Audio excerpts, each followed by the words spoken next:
Ẹ kú dédé wòyí gbogbo ẹ̀yin olólùfẹ́ Olúyinká TNT, ẹ kú bójú ọjọ́ ṣe rí, ṣé dáadáa ni mo bá yín.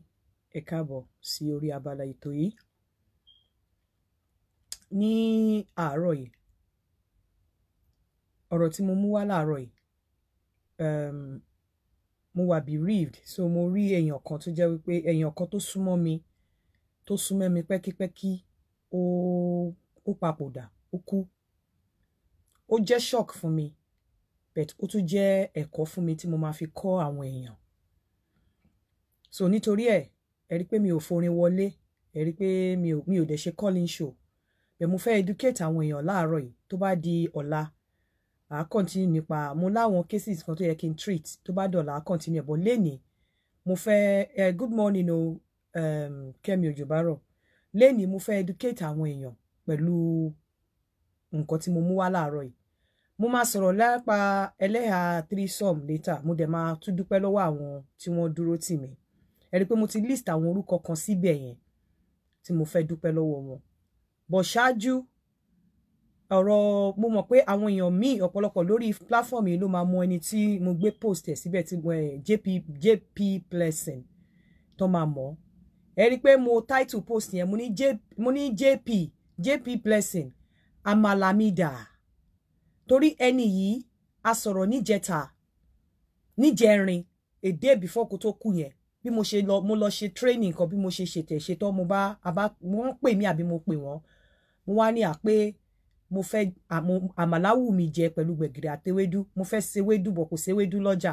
Wọ́n wá ní àpé àwọn bàbá mi ra àmàlà wá ní Peckham. Wọ́n ní okay, èmi máa jẹ àmàlà Peckham o. Adẹjọ sọ̀rọ̀ ńjọ́ wọ́n tó bá di aago 4, wọ́n ní àwọn máa ra àmàlà yẹn wá fún mi. Pé tí mi ì bá rí àwọn láago 4 pé àwọn máa pè mí nǹkan kan. And that was it. Àárọ̀ ọjọ́ kejì ni mo gbọ́ pé wọ́n ti kú. And ẹni tó bá ti bá mi sọ̀rọ̀ one on one, mo máa ń sábà sọ̀rọ̀ ikú pé gbogbo ìwà tá bá máa wù, ẹ jẹ́ ká máa wù bẹ́ni pé a ò ní rọ́lá. Tó wá mú mi mú ọ̀rọ̀ yìí wá, ìwọ obìnrin, ìwọ ọkùnrin. Ọlọ́run tó sọ wípé ká jọ máa gbé pọ̀ láwa méjèèjì, ó ní n tó fi ṣe àgbọ́n ju Ọlọ́run lọ. Tó túmọ̀ sí wípé kò ń ṣe dandan tó bá fẹ́ lọ́kọ ńlé, kò ń ṣe dandan tó bá fẹ́ marry. But ẹ jọ̀ọ́ nítorí Ọlọ́run, ẹ lọ wá partner. Ẹ lọ wá permanent partner tẹ́ máa mọ̀ wípé tó bá dá páú, ẹ máa lè pè, òun náà máa lè pè yín. Ẹ lọ wá partner tẹ́ máa ní access sílé ẹ̀, tó jẹ́ pé ẹ jọ fẹ́ra yín lọ́kọ láyà but ìgbé ọkọ láyà lẹ̀ ń gbé. Ẹ lè kó lọ sílé ara yín.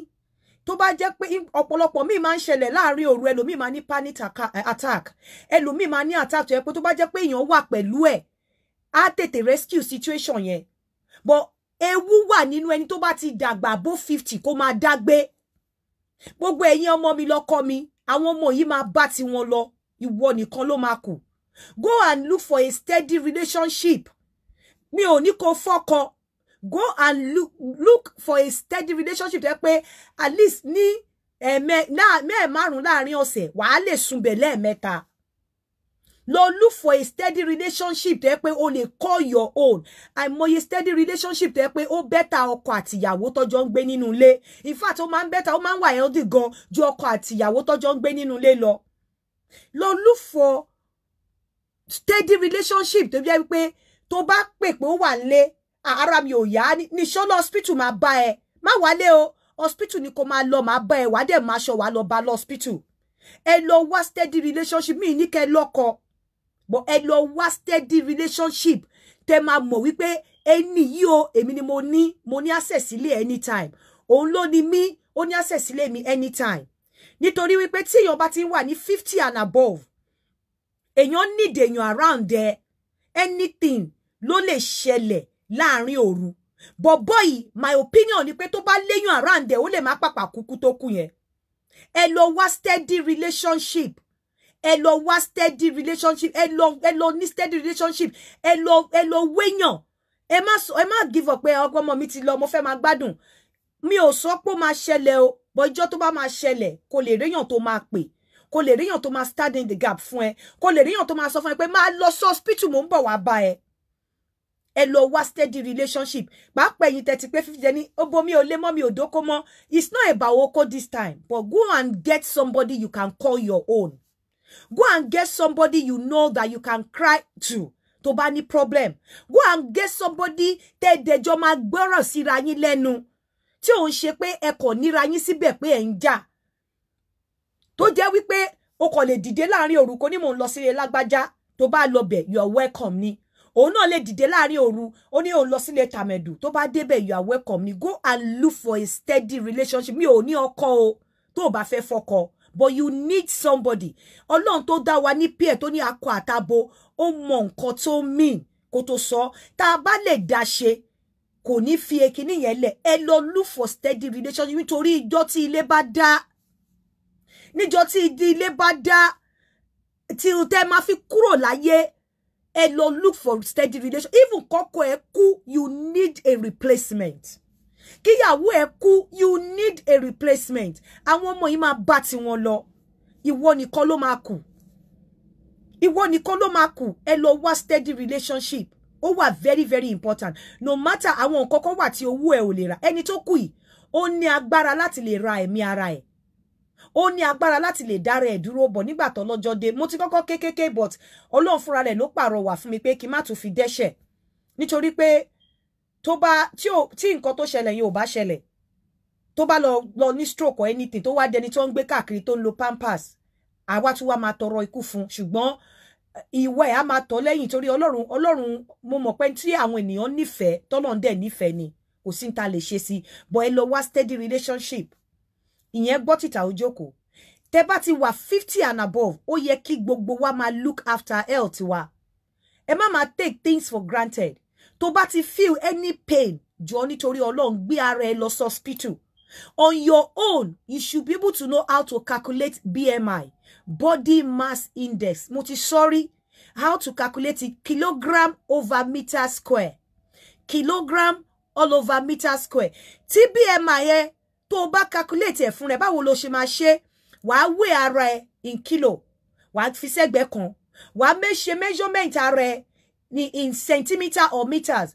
Tó bá epo get 172 centimeter. Tó bá convert ẹ sí meter, á fún ẹ ní 1.72. 1.72 tó fún ẹ yẹn, wàá times ẹ times 1.72. Ìyẹn máa fún ẹ ní 2, ó yẹ kó fún ẹ ní 2.9 something. 2.9 something yẹn, let's say pé owó ààrẹ o get 66 kilogram. Wàá gbé 66 kilograms. Okay, wàá divide by nǹkan tó get nígbà tó times 1.72 times 1.72. Tó bá wá times ẹ̀, tó bá ní 18.5, kó mọ̀ wípé ó wà underweight. Weight ẹ̀ ò tó. Irú àwọn nǹkan báyẹn o lè má máa feel concerned, but weight ẹ̀ ò tó. Tó bá ní 18.5 to 24.9, kó mọ̀ pé ó ní normal weight. Kó mọ̀ pé ó ní normal weight. Tó bá ní 25.0 to 29.9, kó mọ̀ pé ó ti ń wà overweight. Èèyàn lè tínrín kó wà overweight o. Èèyàn lè má sanra kó jẹ́ obese. Tó bá ti wá ní 30.0 to 34.9, kó mọ̀ pé ó ti wà obese.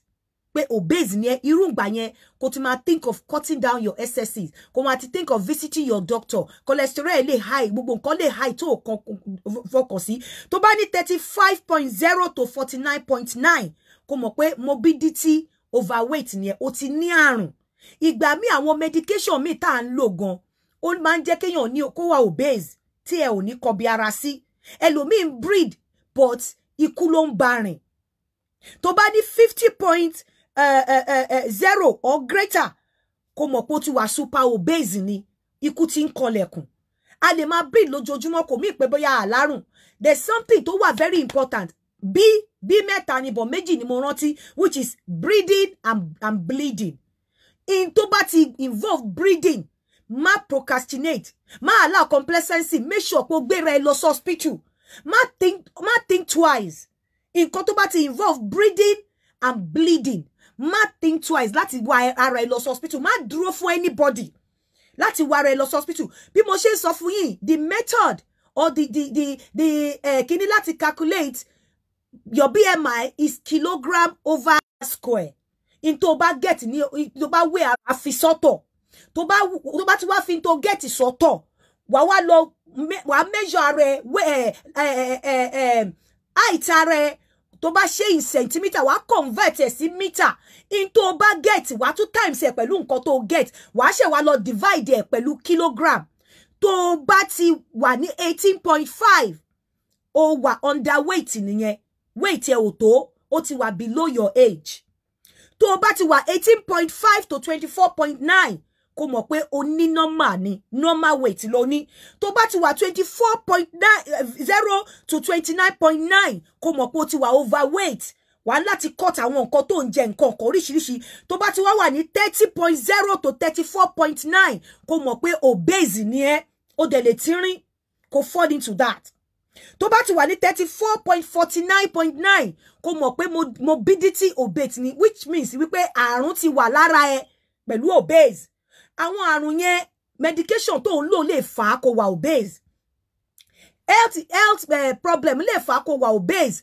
a ní láti monitor ẹ dáadáa ẹ má wí pé gbogbo ẹni tó bá tóbi èèyàn lè tóbi kó má wà obese èèyàn dẹ̀ lè tíní kó wà obese you understand then a ní láti mọ̀ wípé a ní láti máa check blood pressure wa from time to time gbogbo wa la mọ̀ pé between 120 tí 120 diastolic ẹ bá jẹ́ 120 tí diastolic ẹ jẹ́ bí 80 that's a normal and perfect blood pressure tó bá ti wà ní 120 to 129 diastolic to 80 ó wà elevated but it's still normal but tó bá ti ń sọ pé bóyá it depends on your health issue bóyá o ní underlying health issue tó bá ti ń wà bí 130 to 139 diastolic to pẹ̀lú ó wá jẹ́ 80 to 89 that is o ti ń fọ́ o ti ní small high blood pressure nìyẹn tó bá ti wá dé 140 or higher tí systolic ẹ ti jẹ́ 140 or higher systolic ni nọ́mbà tó wà lókè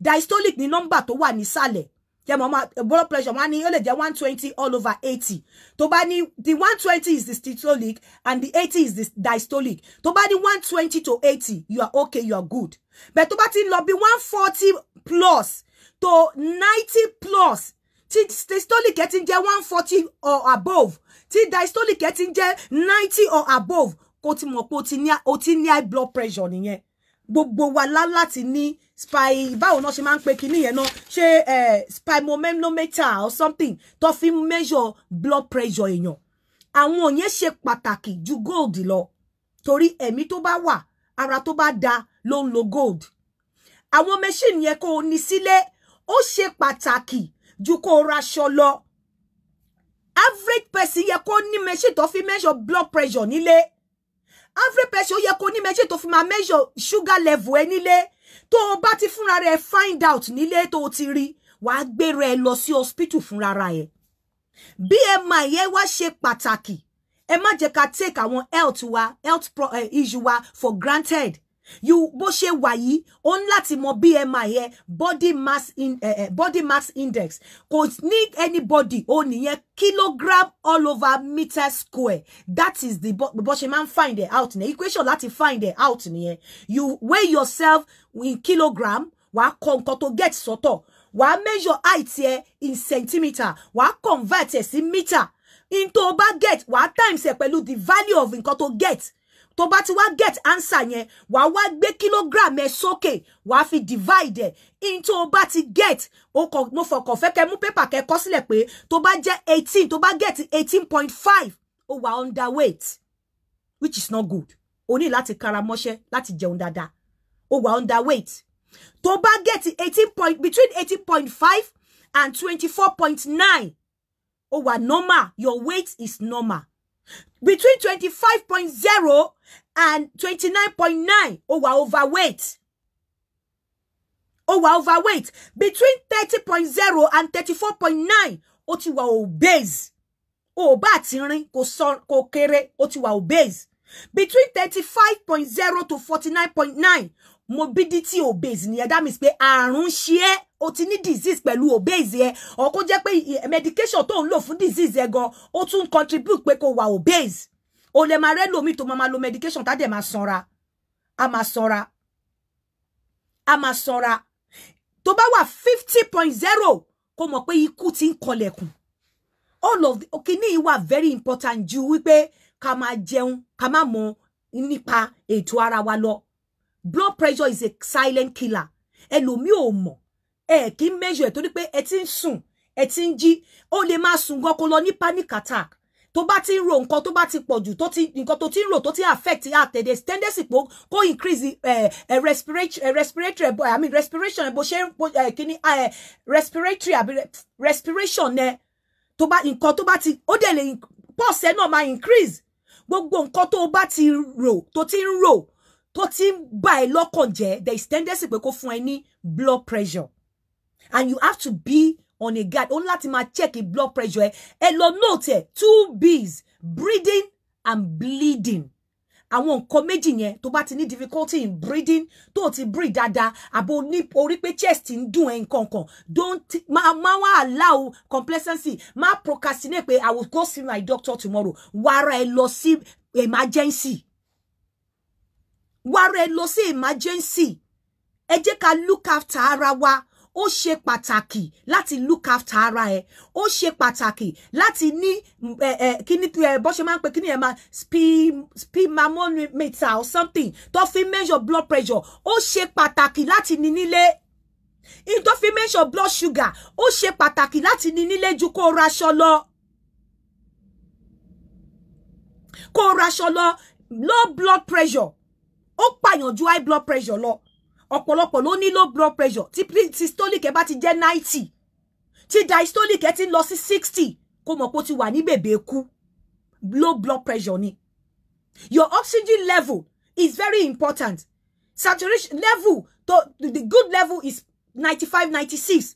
Tí oxygen ẹ bá ti ń drop sí 86. Gbogbo orúkọ báyìí ló yẹ ká mọ̀. Tó ti ṣe sat ẹ tó ti ń rí bí 86, 93, 90. Ó yẹ kó tètè lọ visit the doctor. But how would you know all of these things? Tí ẹ ò bá kí ń check fúnra yín.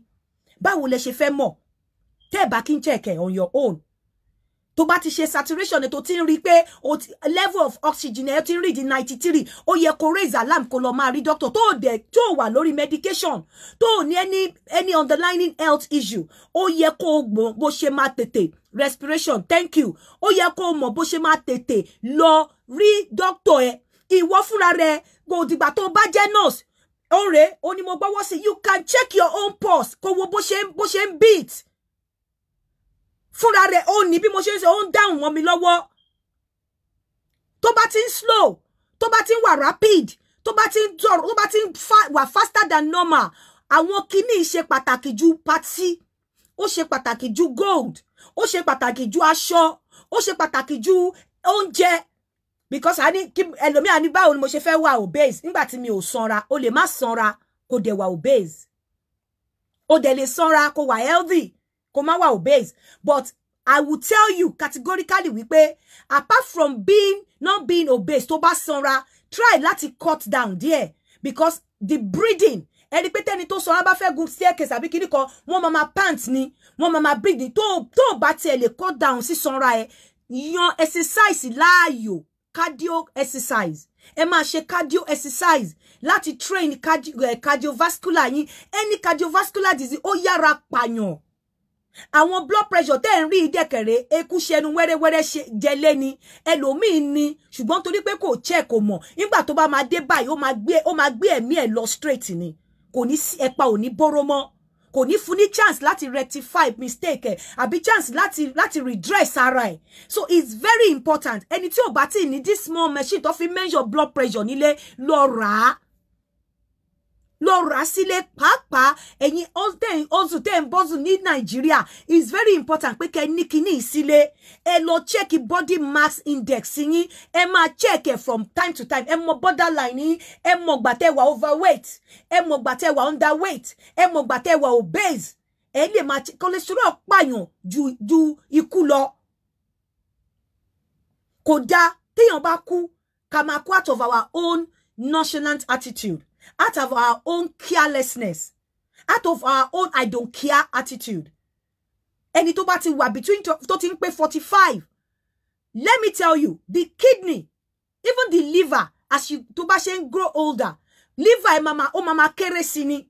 So bí level bó ṣe tètè break àwọn oògùn sílẹ̀ kò lè ṣe bẹ́ẹ̀ mọ́ tó bá ti ń dàgbà sí. That's why you have to keep checking from time to time.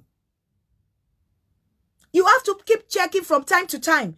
Bó ṣe ń feel nígbà tó wà lọ́mọdé, bí kidney ẹ ṣe ń respond, bí liver ṣe ń respond, rí pé táwọn èèyàn bá ti ń dàgbà gan, wọn ò kí lè sùn wọra mọ́. Gbogbo system ẹ máa yàtọ̀ ni.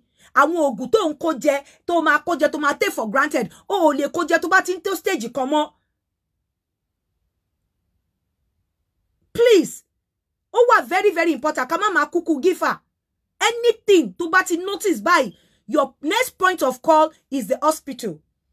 Complacency, self-medication, ẹ mú kúrò lọ́rọ̀ ara yín. Because nígbà míì, ó tún lè lọ self-medicate ara ẹ, kó tún lọ complicate issue. A lot of you, ẹ máa wo medication, ẹ lo medication, ẹ mọ contraindication medication tẹ́ ń lò. Gẹ́gẹ́ bí mo ṣe sọ, àwọn medication kan wà tó yẹ pé wàá lò, ó láwọn fruit tó láti lè jẹ. Àwọn medication kan wà tó yẹ pé wọ́n máa interact pẹ̀lú grapefruit tá ń jẹ. Àwọn medication kan wà tó yẹ pé wọ́n máa interact pẹ̀lú even alcohol. Àwọn ògùn kan wà tó jẹ́ pé o gbọ́dọ̀ mu alcohol. Àwọn ògùn kan wà tó jẹ́ pé o gbọ́dọ̀ mu certain fruit. Tó bá ti gba medication, check fúnra rẹ̀. You don't have to be a nurse or doctor to see these things. Lọ sórí BNF, lọ check it online. Nǹkan tí ògùn yẹn tó ń láti lè jẹ pẹ̀lú ẹ̀. In tó ń láti lè mu pẹ̀lú ògùn yẹn. Check your weight. Tó bá ti mọ BMI yẹn, tó ti mọ weight yẹn, wá ní àwọn ògùn kan wọ́n máa ń kọ weight tó ń láti jẹ́ kó o tó lò ó. Wà á lè mọ̀ bóyá weight yẹn fall into that gap. Check weight yẹn. Wà á mọ̀ bóyá weight yẹn ó fall into the weight ẹni tó lè lo ògùn yẹn. Don't just buy medication or buy drug kẹ́dẹ̀ bẹ̀rẹ̀ sí ni máa lò sẹ́nu yín. Àwọn ògùn kan wà tẹ́ pé ó ń láti mọ weight yẹn, kò dẹ̀ mọ weight tó lè lo ògùn yẹn. Ó ń láti mọ age. Àwọn ògùn míì wà BMI yẹn wà important. Láti mọ BMI yẹn kó o tó lè lo ògùn tó fẹ́ lò. A lot of you will just máa lọ ògùn ní cancer, dẹ̀ máa lò sẹ́nu. Àwọn ògùn kan wà tó máa interact pẹ̀lú even your own body system. Tó jẹ́ pé o máa fẹ́ fi kí nǹkan ni, but ó máa dá nǹkan míì sínú ìgbésí ayé ẹ. Ẹ jọ̀ọ́ nítorí Ọlọ́run, a ní kúkú gífà. A ní kú fọ́tayọ̀. A ní lọ láì pọ́jọ́. Ó wà very, very important. Ẹ jọ̀ọ́ nítorí Ọlọ́run, gbogbo yín ẹ̀yin tẹ́ wà kíní ẹ lọ ra spermomanometer sílé tẹ́ máa ṣe blood pressure yín. Mo ti sọ fún yín, systolic ni èyí tó wà lókè, diastolic ni èyí tó wà nísàlẹ̀. Ṣó ti yé yín? Tí èyí tó wà lókè yín bá ti ń lọ sí 40 and above, tí ìsàlẹ̀ ń lọ sí 100, ẹ ti ní problem. Pressure yín ti high, you need to see your doctor immediately. Low blood pressure, tẹ́ bá ti ní 90-60, ẹ ti ní low blood, you need to see your doctor immediately. BMI here is very important. Kilogram all over meter square. Tó bá ti get kilogram fi síbì kan. Get centimeter nǹkan tó bá get 172. Convert it to meters, á fún ẹ ní 1.72. Times again pẹ̀lú 1.72. Answer tó bá get, divide the 66 by that answer. Nǹkan tó bá get ní BMI yẹn. Tí BMI yẹn bá ti wá jẹ́ 18.5. Ó mì pé weight tó ní yẹn kò tí tó yẹ weight tó yẹ kó ní pẹ̀lú nǹkan tó structure ẹ̀, pẹ̀lú nǹkan tó get nínú kilogram ẹ̀. Ó mì tí BMI yẹn bá ti jẹ́ bẹ́ẹ̀, kó mọ̀ pé BMI yẹn kéré sí weight àti ó kéré sí age, I mean. Tí BMI bá wá jẹ́ 18.5 sí 24.9, kó mọ̀ pé ó normal sí age ẹ̀. Tó bá ti ní 25.0 to 29.9, kó mọ̀ wípé ó ti wà overweight, ó ti pọ̀jù fún age ẹ̀. Tó bá wá ní 30.0 to 34.9, kó mọ̀ pé ó ti wà obese, ó ti ní problem, ó ti tóbi jù fún age ẹ̀, ó ti wà obese. Ẹ ṣá mọ̀ àwọn tó ń pè ní obese, kò dìgbà tó bá sanra tẹ́sẹ̀ bá tóbi. Tó bá ní 35.49.9, morbidity obese ni, that means pé àrùn wà lára ẹ, ó dẹ̀ wà obese. Ó lè wá jẹ́ pé obesity yẹn ògùn tó ń lò fún àrùn ara ẹ, àbí nítorí àrùn ara ẹ ló ṣe wà obese. Tó bá tún wá ní 50.0 upward, kó mọ̀ pé wàhálà ti dé, problem ti dé nìyẹn. Ẹ jọ̀ọ́ nítorí Ọlọ́run, gbogbo àwọn ọ̀rẹ́, ẹbí, JP Blessing Ọlọ́run á tú wa nínú torí gist partner mi ni wọ́n ẹni tó yẹ pé mi ò lè ṣe kí n má bá wọn sọ̀rọ̀ ní èdè ni ó shock mi gan bọ Ọlọ́run nìkan ló mọ̀ gbogbo wa náà là ń lọ òkú sunkún òkú akọ́ṣẹ́lérí sunkún ara wọn bọ ẹ̀yin èèyàn láti wákàtí yìí lọ ẹ lọ túra yín mú. You don't have to be married, but please get a partner, a permanent partner. A partner you can call your own. A partner you will be free to walk into his house. You will be free to walk into your house anytime.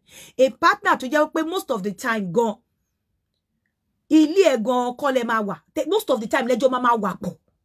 Most times ẹ máa jọ máa wà pọ̀ all the time. So tẹ́ni nǹkan bá ṣe nìkan èèyàn kan máa wà ńbẹ̀ láti support. Ọlọ́run tó dá wa ní takọtabo tó dá wa pé kájọ wà. Tó bá dẹ̀ jẹ́ pé tí bí ló fẹ́ máa ṣe, get a partner. Get a partner. Please, it's very important. Ìyẹn gbọ́ títà ojoko. Èyí tí mo máa sọ lẹ́lẹ́kejì ni pé Ọlọ́run kó jọ kó bá wa tẹ́ JP Blessing sí afẹ́fẹ́ rere.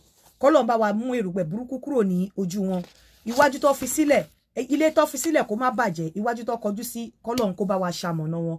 Kí iṣẹ́ ọwọ́ wọn kó máa tàn wọ́n lẹ́yìn. Èkejì tí mo fẹ́ sọ ọlágọ́gọ́ ni mo fẹ́ ṣe show bọ̀ mo fẹ́ dúpẹ́ lọ́wọ́ àwọn tán dúró tì mí nígbà Eleha threesome. Látorí Alhaja Kaola, Alhaja Akewugbagold, Mọ́mì Adebimpe aláṣọ àdúrà, Mọ́mì Esabod, MHM, DKY, Mọ́mì Obanla, Oshamakanaki, Eleha Yoruba Nation. Àwọn tí mi ò bá rántí dárúkọ wọn kì í ṣe àfojúdi o. Ẹ jọ̀ọ́ nítorí Ọlọ́run àwọn tí wọ́n support tí wọ́n sọ òótọ́ náà dà pé wọ́n support mi bẹ̀ wọ́n rí òótọ́ wọ́n sọ òótọ́ tí mi bá ráyè tí mi bá dárúkọ yín kò ń ṣe àfojúdi ẹ jọ̀ọ́ nítorí Ọlọ́run Ọlọ́run á bá mi dúpẹ́ fún yín. Àmọ́ nǹkan tí mo fẹ́ sọ tó mú mi mú ọ̀rọ̀ yìí wá ni wípé ẹ̀sìn Islam nígbà tí kíní yẹn kọ́kọ́ ṣẹlẹ̀ táwọn èèyàn bá mi sọ̀rọ̀ mo ní láíláí àwọn ọmọ mi máa ṣe dípò wọn máa yọ orúkọ mùsùlùmí tó ń jẹ́ kúrò nínú orúkọ wọn mi ní jẹ́ kí wọ́n jẹ mọ́ mo lágbára láti lè ṣe ṣùgbọ́n Ọlọ́run lágbára jù mí lọ. Létà Ọlọ́run fúnra rẹ̀ ló wá pàrọwà fún mi lórí wípé àrọwà tí mo wá pa lọ́sàn yìí mo wá pàrọwà fún àwọn tí wọ́n ti ní kọ́lọ́fì kan against that ẹ̀sìn yẹn ni. Tẹ́ bá rí ẹni tó ń ṣe alákatakítí àbò oníjàgídíjà kan wọn kì í ṣe mùsùlùmí. Gbogbo ètò ayé yìí ló wà nínú Islam. Tó bá rí àwọn tó gbọ́ ẹ̀sìn yẹn yé tí wọ́n dẹ̀ ń ṣe bí wọ́n ṣe fi sílẹ̀ ẹ̀sìn yẹn á wù ẹ́ ṣe. Gbogbo ètò tá a máa rìn láyé lọ́lọ́run ti fi sínú Islam. Tí bá sọ pé Eleha gbogbo yín lẹ mọ̀ bí ọ̀rọ̀ Eleha threesome ṣe jẹ́. Bí mo tún ṣe ń sọ níwájú ọba ayé àti ọ̀run tí máa jíyìn fún ẹ nínú ayé mi níjọ́ kẹyìn. Àwọn ohun tó wà lọ́wọ́ mi ó ju gbogbo yìí tẹ́ ń rí níta nípa àwọn Eleha yẹn lọ. Ṣùgbọ́n Yoruba wuyi God bless you. Ṣùgbọ́n ẹ̀sìn Islam téèyàn bá fi àṣírí sí ẹ lọ́wọ́ tó o bá tú síta ó ní ìyà tí Ọlọ́run sọ pé o máa jẹ. Òun ló fi dàbẹ́ ni pé ẹlòmíì sọ pé tó bá bire ayé ẹ bàjẹ́ tó bá bire kó gbé síta. Èmi ò ní rò bẹ́ẹ̀ nítorí pé èmi mọ Ọlọ́run tí mò ń sìn Ọlọ́run tí mo dẹ̀ ń sìn mọ̀ mí mo dẹ̀ mọ̀ wípé ẹ̀sìn yẹn ò fàyè lẹ̀ bẹ́ẹ̀. Ẹ̀sìn náà tí èèyàn bá ṣàgbèrè tóbìnrin bá ṣàgbèrè gan ó ní bí Islam ṣe kọ́ wọ́ bó ṣe kọ́ wípé kí wọ́n certify pé lóòótọ́ ló ṣe àgbèrè kó tó lè pronounce ẹ̀ síta pé èèyàn ṣe àgbèrè. Èèyàn mélòó ló ń ṣe bẹ́ẹ̀? Ẹ̀sìn yẹn fi ètò sílẹ̀ bọ̀ ọ̀pọ̀lọpọ̀ alákatakítí ni wọn ò tẹ̀lé ètò yẹn. Tí àwọn èèyàn bá tẹ̀lé ẹ̀sìn Islam bí Ọlọ́run ṣe fi kalẹ̀ ọ̀pọ̀lọpọ̀ tó bá mi wí àbí tí wọ́n ṣe kíníkan tó bá jẹ́ mùsùlùmí wọn ò ní ṣe bẹ́ẹ̀. Tí èèyàn bá ń rìn lọ́gà rẹ̀ ó ní bọ́lọ́run ṣe ní kó fi pe èèyàn wálé. Ọlọ́run ṣe sínú ó wà nínú ẹ̀sìn yẹn. Téèyàn bá tẹ́ bá tiẹ̀ rí pé èèyàn ń digress èèyàn ṣe nǹkan tí ò dáa ó ní bí Ọlọ́run ṣe kọ́ sílẹ̀ pé kí wọ́n pe èèyàn wá sílé. Tẹ́ bá rí anybody tó ń ṣe katakítí ẹ má fi ojú ẹ̀ wo ẹ̀sìn yẹn individual ìwà tí ẹ ní ẹ̀sìn yẹn ó ń ṣe ẹ̀sìn alákatakítí. Àwọn ẹlòmíì tẹ́ máa gbọ́ tó máa ṣépè ṣe gbogbo ẹ̀. Ànábì wo ló ṣépè? Ànábì wo ló ṣépè nínú Quran? Ànábì wo ló gbé èèyàn ṣépè? Ànábì wo ló scold èèyàn nípa èpè nípa ọ̀rọ̀ àlùfàṣà? Ànábì wo ni? tó fi dàbẹ́ ni wípé tẹ́ ẹ bá rí ẹlòmíì tó bá ń ṣépè tó ní mùsùlùmí ẹ má fojú wò ó mọ́ ẹ̀sìn yẹn pé bẹ́sìn yẹn ṣe rí nìyẹn ẹ fojú wò ó pé òun ni kò ń ṣe mùsùlùmí kò sẹ́ni tó lè change ẹ̀ nínú èmi wípé Islam is a religion of peace àwọn tó bá decide láti má ní peace individual ni wọn kì í ṣe nínú ẹ̀sìn yẹn àwọn tó bá decide láti máa sọ ọ̀rọ̀ àlùfàǹṣá sí wọn èmi ò rí nínú nǹkan tí ànábì fi sílẹ̀ kò sí ànábì kankan tó sọ̀rọ̀ àlùfàǹṣá nínú Kùránì tí mo rí so mi ò ní tẹ̀lé wọn in tí mo mú wá fẹ̀yìn èèyàn mi lẹ́ni nìyẹn pé ẹ má tẹ̀lé anybody tẹ́ bá feel wípé ó ṣakatakítí individual ni it has nothing at all to do with the religion èmi tí mo ń bá yín sọ yẹn tó bá mú Alhaja Akewugbagold ẹ béèrè lọ́wọ́ wọn èmi ń rányàn lọ sí hajj next hajj tó máa mú ní next year mo ń rányàn lọ sí hajj mo ṣe bẹ̀rẹ̀ ni mo dẹ̀ gbà ládùúrà pé k'Ọlọ́run kó fún mi ṣe bí mo ṣe máa rányàn lọ every year nìyẹn mi ò ṣe mùsùlùmí mi ò ṣe kristẹni ṣùgbọ́n ẹ̀sìn èyí tó ń bọ̀ yìí mo ń rányàn lọ sí hajj èmi ń rányàn lọ sí hajj tí mo ti ṣètò ẹ̀ tí mo dẹ̀ ti sọ àwọn tó máa bá lọ ní next hajj yìí mo ń rányàn lọ mo mọ̀ pé ẹni tí bá rán lọ sí hajj kò lè mi ò romance ẹ̀sìn yẹn o ẹ má sọ bẹ́ẹ̀ ẹni tí ó máa rán lọ sí hajj kò lè dé hajj kó ṣépè fún mi ó máa ṣàdúrà fún mi ni so àlùbáríkà ni mo fi tọrọ mo dẹ̀ ń rányàn lọ ní next year bí mo dẹ̀ ṣe máa rányàn lọ nìyẹn mi ṣá kìí ṣe lẹ́sìn yẹn mi ò romance ẹ̀sìn yẹn mo ń romance ẹ̀sìn yẹn ṣùgbọ́n mi ò romance àwọn tó wà nú ẹ̀ tó ń ṣakatakítí gbogbo nǹkan tẹ́ ẹ bá ti gbọ́ lẹ́nu àwọn tó bá sọ pé àwọn ẹlẹ́sìn tó bá ti yàtọ̀ sí nǹkan tẹ́ ẹ gbọ́ lẹ́nu ànábì kan ẹ mọ̀ wípé kò ń ṣe ẹ̀sìn yẹn àwọn ni in tó wà nínú ẹ̀sìn yẹn ó ju gbogbo nǹkan táwọn gbé dání yẹn lọ so àwọn tó correct mi pẹ̀lú ìfẹ́ bí Ọlọ́run ṣe ní kí wọ́n correct wọn dẹ̀ èmi dẹ̀ kọ́ wọn gbọ́ ọ̀rọ̀ yẹn ni ẹnikẹ́ni tó bá gbọ́ ọ̀rọ̀ yẹn ànábì gan sọ kó o tó lè ṣe ìdájọ́ ọ̀pọ̀lọpọ̀ tó ṣe ìdájọ́ wọn wo ṣó yẹn so tí ẹ bá follow ẹ̀sìn yẹn tọ́pọ̀lọpọ̀ tó ṣe bá follow ẹ̀sìn yẹn bọ́lọ̀ ṣe ní kó follow ẹ̀ wọn ò ní ṣèdájọ́ kó tó di wípé wọ́n kọ́kọ́ lọ wò ó náà kó tó ṣèdájọ́ torí ìfùgbà ànábì sọ Kùránì sọ pé tó bá ka obìnrin tó ṣàgbèrè ó ní bó ṣe ní pé kí wọ́n lọ kán ṣe é gbogbo ìwà àti ìṣe wa lójoojúmọ́ òun ló wà nínú ẹ̀sìn Islam it's just for an individual láti lè mú ọ̀rọ̀ yẹn lò láti lè follow it strictly ẹni tó bá rányàn níṣẹ́ lèèyàn máa ń tẹ̀lé èèyàn kì í dáṣẹ́ ara ẹ̀ ṣe òun ló ṣe fà á tó jẹ́ wípé èmi ń sọ fún yín pé àwọn nǹkan tó wà lọ́wọ́ mi èmi kò sí nǹkan tó lè push mi gbé síta ẹ̀ mọ reason torí pé mo mọ̀ ìwé yẹn bí tí mo kà dé téèyàn bá fi àṣírí sí ẹ lọ́wọ́ tó bá gbé síta ní àṣírí tí ò sọ fún ẹ pé kó o gbé síta ó níyà tó máa jẹ so èmi ò ní ṣe kò sọ̀rọ̀ ẹnu tó lè mú èmi tó lè push mi mo ti overgrow yẹn so tí mo mú wá fún yín láàárọ̀ yìí ẹ̀yin èèyàn ni wípé I swear by Allah pé gbogbo àwọn tẹ́ bá rí ìwà tá a wá nínú Ọlọ́run tí a ò rí nínú wọn ẹ má fi ojú wọn wo ẹ má fojú yẹn wo ẹ̀sìn yẹn o individual ni àwọn ni tẹ́ bá dé ibi tí wọ́n ti ń ṣe ẹ̀sìn yẹn ní ojú méjèèjì ní àwọn tó gbọ́ ẹ̀sìn yẹn ṣe béèyàn kan ni mo sọ pé àǹtí Fatima máa sọ mí di ẹni tó ń borí àǹtí Fatima sọ ẹni tó ó sọ mí di ẹni tó ń kí wákàtí 5 àǹtí Fatima ló sọ mí di ẹni tó ń ké Quran bí Ọlọ́run ṣe ní kó fi ẹ̀sìn yẹn lẹ̀ bọ́dọ̀ ṣe ní kí wọ́n practice ẹ̀sìn yẹn àwọn èèyàn láti máa rí ẹ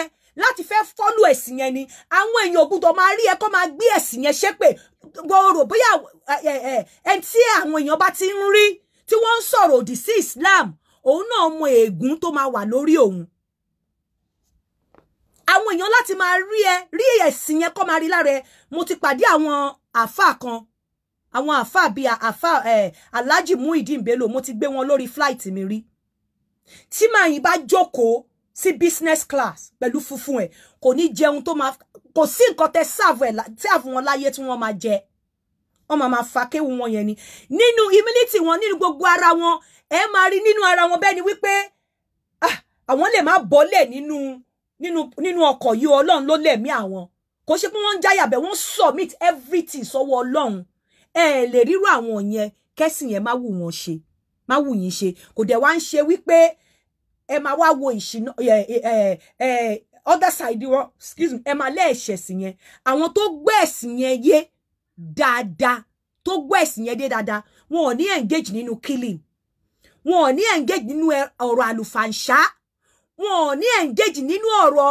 yamayama ní rírí burúkú record nínú pa wọn àwọn àfáà tó ń pè mí tó ń gbé mi ṣépè tán ṣe kíní kan àwọn yẹn ò ń ṣẹlẹ́sìn individual ni àwọn yẹn torí wípé àfi tí wọ́n bá lè fi lélẹ̀ fún mi ẹni àfáà tó bá ń ṣépè tó bá lè fi lélẹ̀ fún mi ànábì tó ṣépè nínú Quran ànábì tó ṣépè gbogbo ẹni àfáà tó sọ̀rọ̀ burúkú sí tó ànábì tó bá ti lè fi ẹsẹ̀ múlẹ̀ èmi sì mo ń fẹsẹ̀ ọba Solomoni múlẹ̀ mo sọ rí ìyàwó tó ní mo sọ ti Juda tẹ ẹ bèrè lọ́wọ́ ànábì tó ṣépè ànábì tó sọ wípé to correct people láti ṣépè kó slander kó condemn wọn tó bá ti lè sọ bẹ́ẹ̀ fún mi màá gbà pé bẹ́ẹ̀ ni ẹ̀sìn yẹn rí but ẹ bèrè lọ́wọ́ gbogbo àwọn tó ṣépè gbogbo àwọn àfáà tó fèpè ránṣẹ́ yẹn ànábì wo ló sọ fún wọn pé kí wọ́n ṣe bẹ́ẹ̀ inú ibo náà ti rí ṣebí nǹkan téèyàn bá lọ́wọ́ èèyàn lèèyàn máa practice Ọlọ́run ní kó fi ìwà pè wọ àwọn èèyàn wá sínú ẹ̀sìn ni but àwọn tó ń ṣépè yẹn tó ń send èpè yẹn ìwà yín at the end of the day ẹ rò pé mi lẹ ń ṣe ẹ ń fi ìwà yín lé àwọn èèyàn jáde nínú ẹ̀sìn yẹn but then èmi mo tún wá rí àṣùọ yín wípé Islam kọ́ làwọn yẹn ń practice àwọn yẹn ń ṣe tara wọn ni torí Islam kò sí ànábì kankan ò ṣépè fún yàn ànábì ò ní kí wọ́n fi jàgídíjà kan mú yàn ànábì ò sọ wípé téèyàn bá tiẹ̀ ṣe nǹkan tí ò da ipe kẹ lù ń pọ́npọ́ kẹ pa ànábì ní téèyàn bá ṣe àgbèrè ó ní kẹ ní witness èèyàn mélòó ló lè dúró síbi tó jẹ́ wípé wọ́n ti ń dóyàn tó máa wà ń bẹ̀ kò sí tó mì wípé ànábì go ò dájú tó ẹ̀yin gan tẹ́ ẹ sọ wípé ẹ fẹ́ máa ẹ̀ ń ṣànábì ọ̀pọ̀lọpọ̀ yín ẹ yé sọ ẹ̀sìn yẹn lẹ́nu gbogbo tẹ́ ẹ ṣe fún mi níwájú Ọlọ́run àti èèyàn ògo ló já sí fún mi kò dùn mí ọba tó láyé àti ọ̀run gbọ́ ògo ló já sí fún mi kò dùn mí ṣùgbọ́n àbàwọ́n ni ọ̀pọ̀lọpọ̀ yín jẹ́ fún ẹ̀sìn yẹn èmi gbé láàrin àwọn ẹlẹ́sìn yẹn ní Yola mo gbé láàrin wọn ní Àbújá ní àwọn tí wọ́n gbọ́ ẹ̀sìn yẹn òun ló fi dàbẹ́ ni pé tí bá sọ̀rọ̀ 7 nínú ẹ̀ mo lè má dárúkọ Islam máa ń fi ọ̀rọ̀ Islam máa fi ń sọ gbogbo ways of life wa láyé ló wà nínú Islam tó bá ṣe ó ní bí Islam ṣe ní kí wọ́n báyàn wí téèyàn ò bá ń kírun ó ní bí Islam ṣe ní kí wọ́n báyàn wí téèyàn bá tako ẹ̀rẹ̀sẹ̀ ó ní bí Islam ṣe ní kí wọ́n báyàn wí àmọ́ ẹ̀yin kàńdá tẹ́ ẹ pọ̀ nínú ìrẹsì ẹ jọ̀ọ́ torí Ọlọ́run àwọn èèyàn ń wò yín láwùjọ ẹ̀yin tẹ́ ẹ claim pé holy àwọn èèyàn ń wò yín láwùjọ ẹ má jẹ́ kí n sọ implication ìwà yín fún yín implication ìwà yín lé àwọn èèyàn sá nínú Islam ni implication ìwà yín ó ń tàbùkù bá àbàwọ́n lẹ jẹ́ fún ẹ̀sìn yẹn torí ẹ̀sìn yẹn ẹ̀sìn mímọ́ ni ẹ̀sìn tó wà peaceful ni ẹ̀sìn tó jẹ́ wípé tó bá dá àárín àwọn tí wọ́n gbọ́ ẹ̀sìn yẹn yé tó ń ṣe lótìtọ́ àti lódodo tó ń ṣe lótìtọ́ àti lódodo ẹ̀sìn tó jẹ́ wípé ó máa wù ẹ́ láti wọ̀ ni but àwọn yìí ẹ̀dẹ̀ ń ṣe fún gbogbo ayé ẹ wá sọ ànábì tó ṣépè fún mi ẹ sọ ànábì tó múyàn síta ní gbangba tó bà yí ẹ̀jẹ̀ fún mi ẹ sọ ànábì tó jẹ́ wípé èèyàn ṣẹ̀ the next thing ni wípé ó dìgbà tó bá kú ẹ sọ fún mi ẹ sọ ànábì yẹn fún mi ẹ kò tiẹ̀ fún mi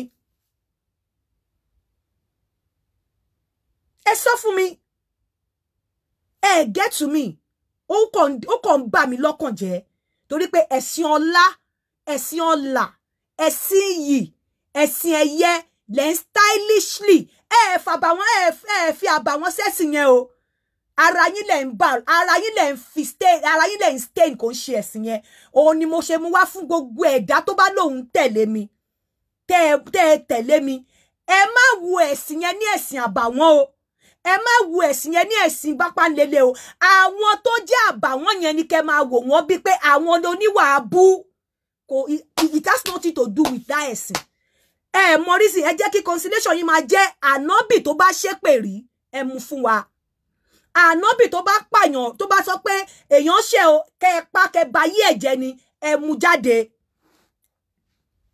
ànábì tó bá sọ̀rọ̀ àlùfàǹṣá even ànábì wa gan ànábì gangan nígbà tí ó fẹ́ tó gba iṣẹ́ gẹ́gẹ́ bí mo ṣe gbọ́ tí àwọn ará ilé ẹ̀ tó ń gbógun tí ó ní kí wọ́n fi wọ́n lẹ̀ ni ànábì tó bá ní kọ́ńpá ẹ jọ̀ọ́ ẹ mú jáde fún wa.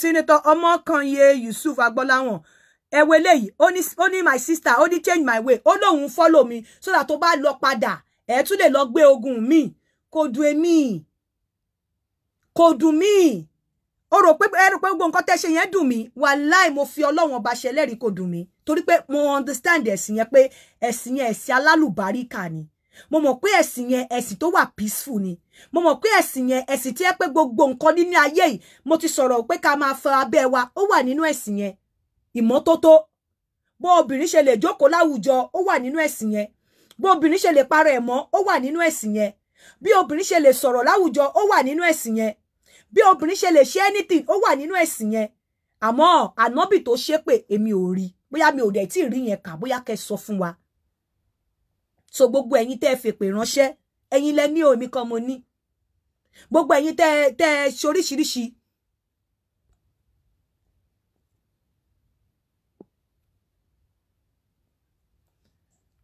gbogbo ẹ̀yin tẹ́ fèpè ránṣẹ́ ẹ̀yin lẹ ní èmi kan ni mo ní so ẹ jọ̀ọ́ nítorí Ọlọ́run ẹ̀yin tẹ́ ń tẹ̀lé mi lótìtọ́ àti lódodo ẹ má wo ẹ̀sìn Islam bí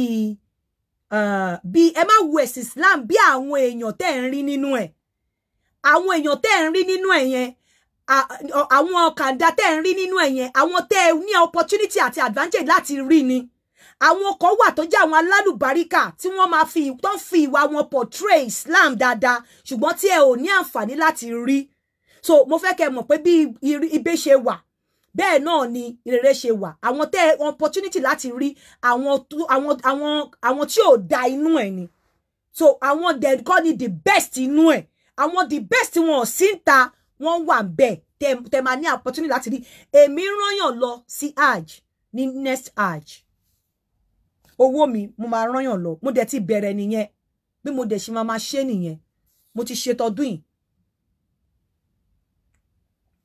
mo ti ṣe tọdún yìí màá tún ṣe tọdún tó ń bọ̀ tọ́lọ́run bá tún bò mí láṣìírí màá tún ṣe ti Jerusalem bò èmi rányàn lọ sí hajj lọ́dún yìí tó túmọ̀ sí wípé mo mọ̀ọ́re tó wà nú ẹ̀ tí mo máa gbà ipe bóyá mo ní nǹkan èmi ti kọjá ní ẹni tó máa parọ́ pé nǹkan wà lọ́wọ́ mi nǹkan wà lọ́wọ́ mi tẹ́ ẹ bá rántí ọmọbìnrin tí mo pariwo ẹ̀ pé ẹ̀yin sísítà ẹ̀yin brọ́dà ẹ̀ dìde tí mo gbé fídíò òun àtọkọ ẹ̀ síta ọ̀tọ̀ ní nǹkan tọ́mọbìnrin yẹn bá wá sọ́dọ̀ mi ọ̀tọ̀ ló bá wá sọ́dọ̀ mi èmi ni mo lu ọgbọ́n tí mo fi wá pè pé kí ló ṣẹlẹ̀ gan tó fi bárù nǹkan báyìí wá ló fi wá open up fún mi so a lot ló ń ṣẹlẹ̀ tó wà lọ́wọ́ mi tí bá ní mo ní nǹkan lọ́wọ́ tó bá dìjú ìtẹ́ ń rí ta lọ nísìn Olódùmarè ń gbọ́ but èmi Ọlọ́run sọ wípé tó bá fi àṣírí sí ẹ lọ́wọ́ tó o bá tú síta láì gba permission ó ní ìyà tó máa jẹ ẹrù ìyà yẹn ló ń ba èmi kò ń ṣe ẹrù àwọn tó ń rántí tó ń sọ̀rọ̀ aláyé bàjẹ́ ẹrù yẹn ò bè mí rárá ẹrù ìyà Ọlọ́run ló ń bà mí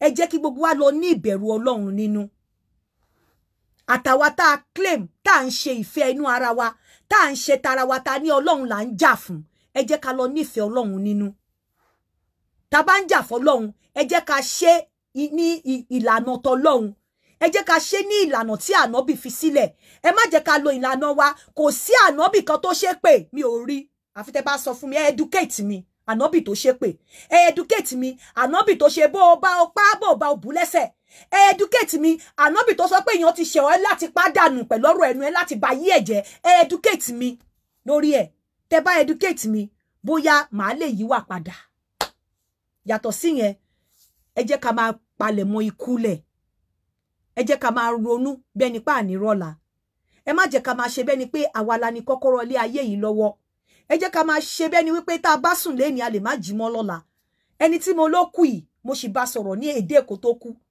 èèyàn kan sì bá sọ̀rọ̀ di 4 AM láàárọ̀ ọjọ́ yẹn mi ẹni tó bá mọ̀ èyàn ò lè roku sí wọn in 30 years to come but ó mà ti lọ kò sí ẹni tó jẹ́ customer ikú o kò dẹ̀ sí ikú ò mọ̀ pé o close mọ́ mi anybody ló lè mú wá ẹ má ọ̀pọ̀lọpọ̀ ìwà tí mò ń rí lára àwọn àfà tó ń ṣépè tó ń send èpè sí mi yẹn ṣe ni wọ́n ń ṣe bẹ́ẹ̀ ni wípé àwọn gangan làwọn ní ẹ̀mí wọn Ọlọ́run ò rán wa bẹ́ẹ̀ àmọ́ tí ò bá jẹ́ báyẹn ẹ sọ fún mi ẹ fi wọ̀n mí gbogbo ìwà tí mò ń rí yẹn ẹ sọ ànábì tó ṣe fún wa tẹ́ bá sọ ànábì tó ṣe fún mi bóyá màá lè wá apologize otherwise eléyìí ni mo mú wá fún yín ọlá gangan ni mo fẹ́ mú gba nǹkan bí ètò wa mo kàn fi ètò yìí ọ̀nà JB Blessing kí n dẹ̀ fi ọ̀nà gbogbo àwọn tí wọ́n dúró tì mí àwọn ọmọ mi Adebimpe Alhaja Kaola Akewugbagold mọ́mí Esabod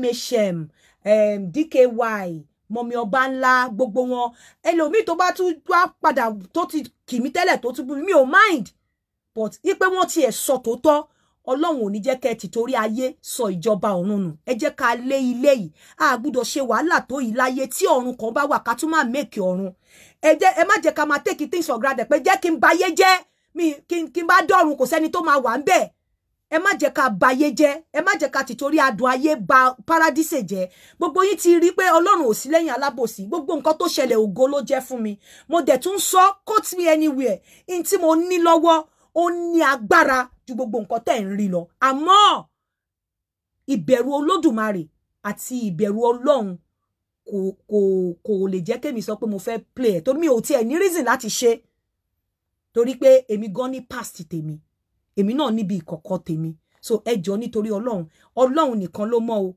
gbogbo ẹ̀yin tẹ́ ń ṣe pé kinní kan ẹ jẹ́ ká sin Ọlọ́run yìí ẹ jẹ́ ká sin Ọlọ́run bí ẹ̀yin tẹ́ jẹ́ Kristẹni ẹ sin Ọlọ́run bí Jésù ṣe fi lélẹ̀ fún yín ẹ̀yin tẹ́ jẹ́ mùsùlùmí ẹ má ṣe ti ara yín ẹ sìn ẹ fi ìwà yín jọ ìwà ànábì instead tẹ́ fi ń tàbùkù lé ẹ tí ẹ lè tàbùkù lẹ́sìn yẹn náà ìwà yín ẹ fi ìwà yín jọ ìwà ànábì ẹ̀yin Kristẹni ẹ fi ìwà yín jọ Jésù ire o ó dàbọ̀.